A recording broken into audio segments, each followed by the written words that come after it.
शशि शर्मा जी, मथुरा से। राधा राधा। गुरुजी राधे राधे।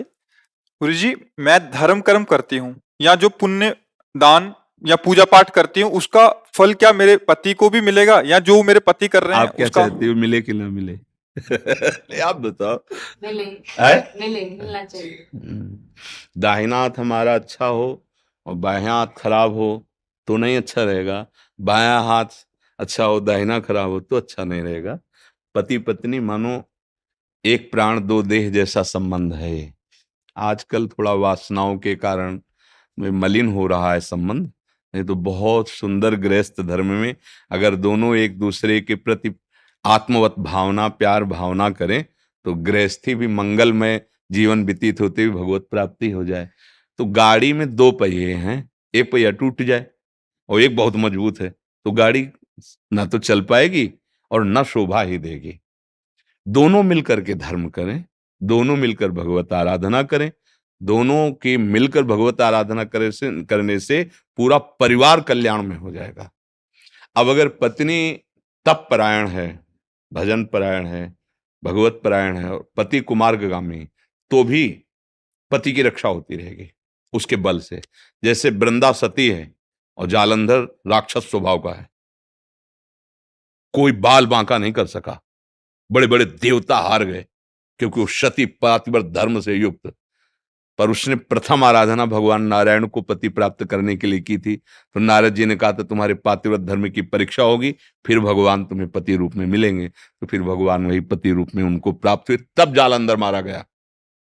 अगर पति कुमार्गामी भी है, अगर आप अपने धर्म से चल रहे हैं तो उसका भी मंगल हो जाएगा, पक्का मंगल हो जाएगा। महाराज जी, पक्का। इसी विषय एक और प्रश्न आता है। महाराज जी, कल भी एक प्रश्न आया था जी कि जैसे ये तो हो गया पति और पत्नी का, जी तो हमारे बच्चे हैं जो जी अभी उनके लिए हम तीर्थ यात्रा कर रहे हैं क्योंकि जी वो इनमें रुचि नहीं है अध्यात्म में, तो जी। क्या उसका पुण्य कर्म भी हाँ, या उनकी उनको बुद्धि उनको शुद्ध होगी? उनको मिलेगा, पर हमें उनकी बुद्धि शुद्ध होने की बात मांगनी चाहिए। क्योंकि अगर बुद्धि शुद्ध नहीं तो बहुत से बड़ा शुभ कर्म भी वो एक अपराध में नष्ट कर देंगे। बात तो ये भी है ना, मान लो आपको ने बहुत बड़ा पुण्य किया और उनको समर्पित किया तो माता पिता होगा, ये सब सरकारी विभाग है। आप अपनी संपत्ति ट्रांसफर कराना चाहें तो पुत्र को हो जाएगी ना, हो जाएगी, चाहे वो भागवतिक हो चाहे वो लौकिक हो। अगर संकल्प करके दिया तभी तो संकल्प कराया जाता है। जैसे पंडित लोग कोई अनुष्ठान कराते संकल्प नहीं कराते, तो श्री कृष्णार्पणम मस्तु बोला जाता है, भगवान को अर्पित किया जाता है। उत्तम बात यह है, पर अगर वो पुत्र को अर्पित करता है या पति को अर्पित करता है या किसी को भी अर्पित करता है वो पहुंचेगा। पर अब वो कुमार्गगामी वृत्ति से युक्त है, अब वो ऐसे अपराध कर रहा है तो शुभ तो उसको सुख देने की चेष्टा करेगा, पर उसकी बुद्धि भ्रष्ट है, इसलिए अपराध ऐसे करेगा सारे शुभ नष्ट हो जाएंगे और दुर्गति को प्राप्त होगा। तो अगर हमें किसी का भी मंगल मनाना है तो हमें एक ही बात मांगनी है कि प्रभु इस भजन से, इस साधन से उसकी बुद्धि शुद्ध हो जाए। बस बुद्धि शुद्ध हो गई, सब बात बन गई। बुद्धि शुद्ध नहीं तो फिर आप कुछ भी व्यवस्था कर दो, अरबों रुपया एकत्रित कर दो, बुद्धि खराब है तो कुछ ही दिन में देखोगे सब नष्ट भ्रष्ट कर देगा वो। बुद्धि ठीक हो जाए। अपने लोगों को चाहिए कि तीर्थयाटन, धर्म, दान, पुण्य, भजन जो भी करें और जो हमें प्रिय है, पुत्र है, पत्नी है, पति है, तो हम प्रभु से ये मांगे कि नाथ इनकी बुद्धि पवित्र हो जाए। अगर सद्बुद्धि हो गई तो कुछ भी नहीं होगा, तो भी वो सब सजा देगा। और अगर दुर्बुद्धि पैदा हो गई तो कुछ भी सजा दो वो उजाड़ देगा। क्या नहीं था रावण के पास, क्या नहीं था?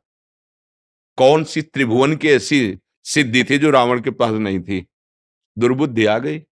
विभीषण जी समझा रहे हैं कि प्रभु सुमति कुमति सबके उर राही, नाथ पुराण निगम अस कहाई।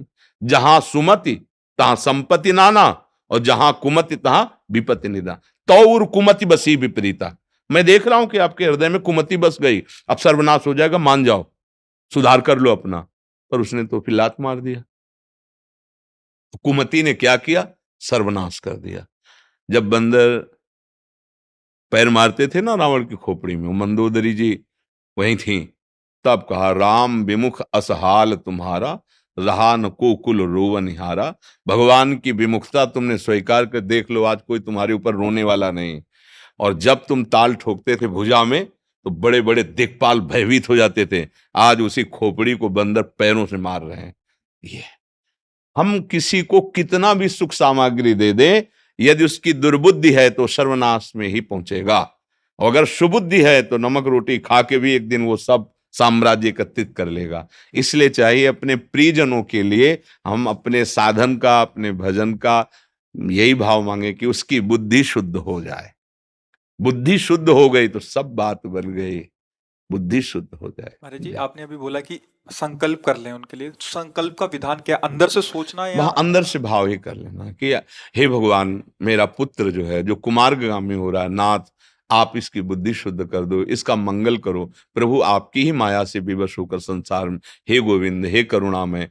एक घटना भाई जी महाराज के द्वारा लिखित, श्री हनुमान प्रसाद पोद्दार जी के द्वारा लिखित, कि दो बच्चे स्कूल जाते थे, तो उनमें से एक बच्चा भक्त के घर का था, तो वो कृष्ण कृष्ण नाम ऐसे जपता, और दूसरा जो था वो बिलासी घर का, बड़े घरों का, जहाँ केवल भोग विलासिता की ही बातें होती थी। तो वो जो भक्त, पर दोनों में घनिष्ठ मित्रता थी। तो जो भक्त था वो उनसे जब कहता आज हमारे यहाँ संत आए थे, आज कीर्तन हुआ, आज कथा हुई, तो वो गाली बकता था, निंदा करता, पर उसको बहुत प्यार करता था, दोनों में प्यार बहुत था। तो उसको बहुत बुरा लगता भक्त को कि ऐसा दोस्त अब हमने तो बनाया नहीं, भगवान ने हमें दिया, इतना प्यार हम दोनों में, पर ये हमारे विचारों में बनते रहे। अब वो क्या किया, गुप्त रूप से नाम जप करता और भगवान से प्रार्थना करता कि मेरे मित्र की बुद्धि शुद्ध कर दी जाए। भाई जी से हनुमान प्रसाद पोद्दार जी ने कहा, एक दिन अचानक क्या हुआ कि वो रात्रि में जब सोया तो उसने स्वप्न में देखा कि एक बड़ा भवन है दिव्य, और उस भवन में कृष्ण कृष्ण कृष्ण ऐसे नाम लिखा हुआ, और बड़े बड़े महात्मा सब हैं, और भाई जी महाराज धोती कुर्ता चश्मा लगाए वैसे ही उसी में, और उसके हाथ में दी एक वाणी जिसका नाम था तुलसी पत्र, आज भी प्रकाशित है, और वो दी, स्वप्न में दी, पर जागृत में उसके हाथ में थी। जब वो जगा तो स्वप्न और वो वाणी जी देखी, तुलसी पत्र उसका नाम, पढ़ना लेकर के, बहुत महिमा में, भाई जी से हनुमान प्रसाद पोद्दार द्वारा रचित तुलसी पत्र। अब पूरी वाणी और वो महात्माओं का दर्शन, अब कुछ अच्छा ना लगे, स्कूल ही नहीं गया, भोजन ही नहीं किया, बस एकांत में बैठ करके जो मित्र जपता था वही जपने लगा, और बार बार रोता कि मैंने महात्माओं की निंदा की, हाय मैं कितना नीच हूं, ऐसा मेरा मित्र, और उसको मैंने दुख दिया। 3-4 दिन स्कूल नहीं गया, और वो पक्का मित्र था, वो पता लगाने घर आया तो दौड़कर लिपट कर रोया और कहा मैंने बहुत अपराध किया, संतों की निंदा। बदल कैसे गया?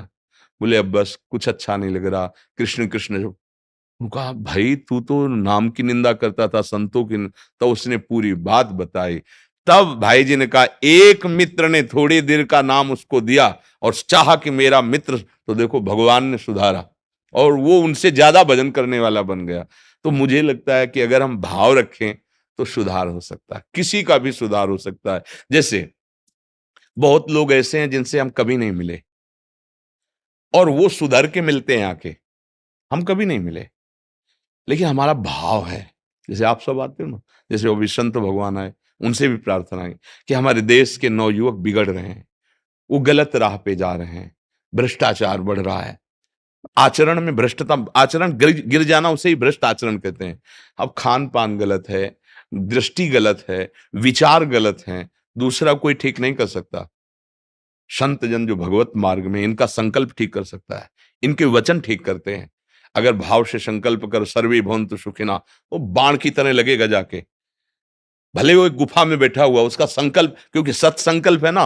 अच्छा कहीं बात कान में पड़ गई तब तो तुम्हें बदलना ही पड़ेगा, क्योंकि उसका संकल्प है, उसकी वाणी। और फिर जब आते हैं कि मैं तो निहाल हो गया, मैंने शराब छोड़ दी, मैंने मांस छोड़ दिया, मैंने, ये क्या हुआ, जादू थोड़ी हो गया, ये यही है, बुद्धि सद्बुद्धि की तरफ जा रही है। तो हमें चाहिए कि हम भजन करके कम से कम पूरे देश, पूरे राष्ट्र की, विश्व की तरफ नहीं देख सकते तो अपने घर को तो सुधार ले। घर के सुधारने की बहुत ताकत है नाम जप में, जो चाहोगे हो जाएगा, बस उतना होना चाहिए। उसका जो अशुभ प्रारब्ध उसको नष्ट कर रहा है, उसको नष्ट करने लायक हो, तो जब तक नष्ट ना हो अश्रद्धा मत करना, मतलब अभी और चाहिए और चाहिए, और जपते रहो, फिर देखो नष्ट हो जाएगा और उसकी बुद्धि एकदम बदल जाएगी। कितने ऐसे आते हैं कि वो वैश्यागामी थे, वो चोर डाकू हिंसक थे, और साधु संग मिला तो क्या हुआ, पाप नष्ट हुए और बड़े महात्मा बन गए। ऐसा आता है ना, चरित्र आते हैं। तो ऐसा थोड़ी क्यों ऐसे लिखे हुए हैं, आप करके देखो, घोर दुराचारी को भी भगवत प्राप्ति हो सकती है, वो केवल बदल जाए। अब उसके बदलने के लिए सहयोग चाहिए। जैसे कोई गंदगी में फंसा हुआ है, दलदल में, अब वो अकेला नहीं निकल सकता, अब उसको सहयोग चाहिए।